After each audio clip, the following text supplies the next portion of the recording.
If anyone can guess right now what I'm using to balance my phone to record this, I'll give you 100 quid.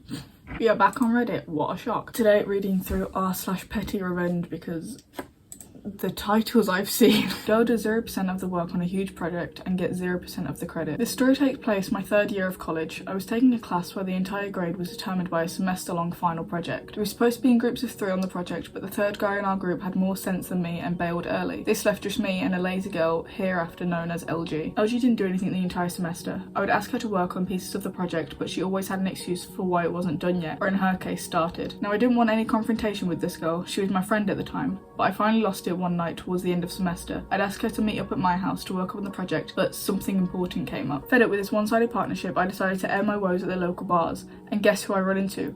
LG and her boyfriend drinking. She made up some bullshit excuse and I made a plan. I powered through the entire assignment except for the conclusion, which I asked LG to finish. I held out exactly zero hope that she would finish this section, so I quickly finished it myself and turned in my project with a little note to the teacher. The note detailed how I had done literally everything for the project and that despite my best efforts, I could not get LG to contribute. I said that I was turning in my version and that our conclusions section may differ as I'd asked her to actually do that part herself. So here's a little tidbit about our final projects. We each had to turn one in. LG here not only didn't do the conclusion, she didn't turn in the project at all. She tried calling and bitching at me for not giving her credit, to which I went off on her for not doing shit on the entire project. I mentioned how I even gave her the opportunity to turn in my work for a grade if she only do one thing. She hung up after that and that was the last time we spoke. I mean, that's fair.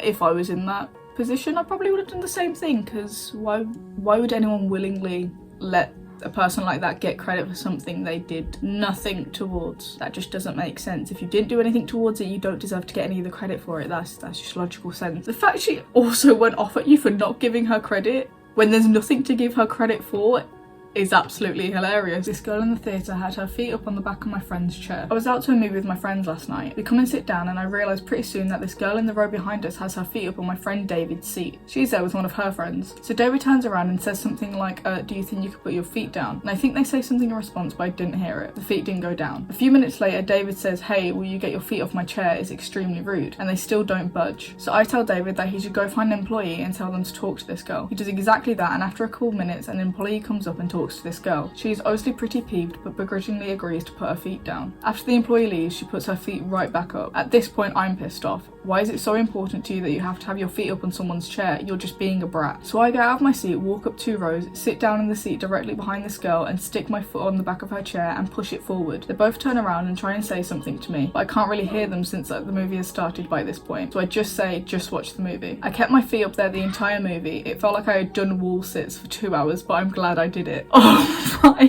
god.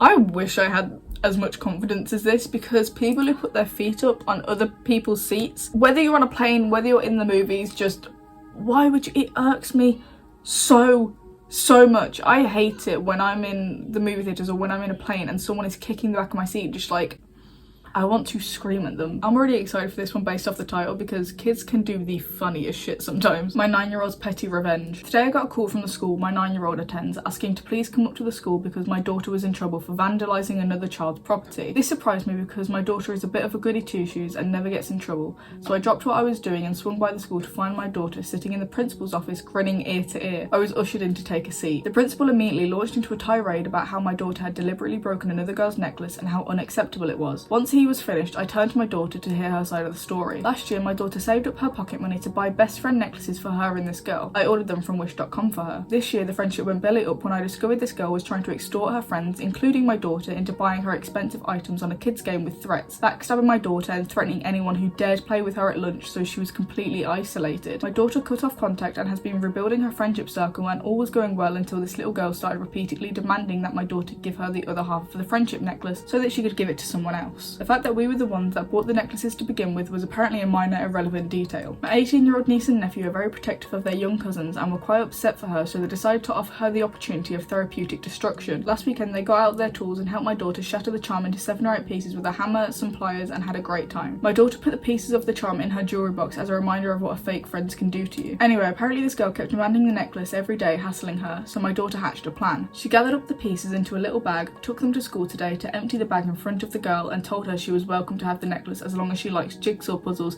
but she would probably need some glue. Apparently the girl went red and stormed off to her teacher to say that my daughter had destroyed her necklace and my daughter was sent to the office. I couldn't keep a straight face and burst out laughing. You could see the vein in the principal's forehead pop out as he looked at me laughing. I pulled out my phone, showed him my purchase history to confirm that we bought the necklaces and my daughter is perfectly within her rights to destroy her own property if she so wishes. He finally dismissed us and my daughter skipped back to class laughing hysterically.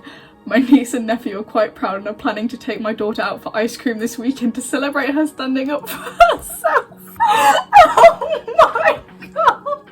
That 9-year-old girl is absolutely amazing. You don't like your boyfriend seeing me braless in the dorm, then he won't. I live in a college dorm on an all-female floor. I usually wear a bra if leaving the dorm building, but I'm not going to put a bra on underneath my shirt just to walk down the hall to the bathroom. A few days ago, I left my room and walked 10 yards down the hall to the water fountain, refilled my water bottle and went back to my room. I was wearing a white tank top and no bra. In brackets, the tank top was fitted but not see-through at all, so you could only see the outline of my nips. There's a small group of people hanging out in the hall outside of a few of the rooms, but I didn't think much of it until around half an hour later, when I got a knock on the door from one of the girls I'd seen in the hall. She said something to the effect of, "Hey, so sorry to ask this, but if you go out into the hall again, could you put a bra on? My boyfriend's out there and he was staring a little, so..." I'm super non-confrontational, so I was like, "Yeah, sure, sorry about that." And for the rest of the night, anytime I left my room, I put a bra or a sweater on. And that was the end of it, or so I thought. The next day, my roommate told me she overheard the girl telling a few of her friends about the incident while in the bathroom. She said the girl was making it sound like I'd been purposely trying to seduce her boyfriend, wearing basically nothing, taking my time at the water fountain, posing to push out my tits, the whole works. When she left the bathroom, my roommate said the girl was actually acting it out at the water fountain, pretending to be me. That night, I passed the girl and some of her friends on my way to go to brush my teeth. I wasn't wearing a bra, I was already in pyjamas. The girl looked pointedly down at my chest and all of them started giggling. The last straw was when the entire dorm got an email from RA yesterday saying she'd gotten some anonymous complaints from people dressing inappropriately in the hallways and asking that we all just make sure we are keeping things covered up. So here's when I got my petty little revenge. I knew the girl's boyfriend doesn't go to college here, in brackets, the girl and I were in the same orientation group and chatted a bit back then. I also knew that due to the pandemic we aren't allowed to have non-student/family guests in the dorms this year, so I used the same anonymous complaint form to issue a complaint about people bringing their off-campus boyfriends into our dorm and them not wearing a mask, in brackets, masks are mandatory in the hallways, although not frequently enforced. This morning the RA emailed again saying that due to anonymous complaints they'd be enforcing the no off-campus guest rule by checking IDs of unfamiliar guests to make sure they were students from then on. Really, this girl should be thanking me. If she was concerned about her boyfriend seeing the vague outline of my tits in the dorm hallways,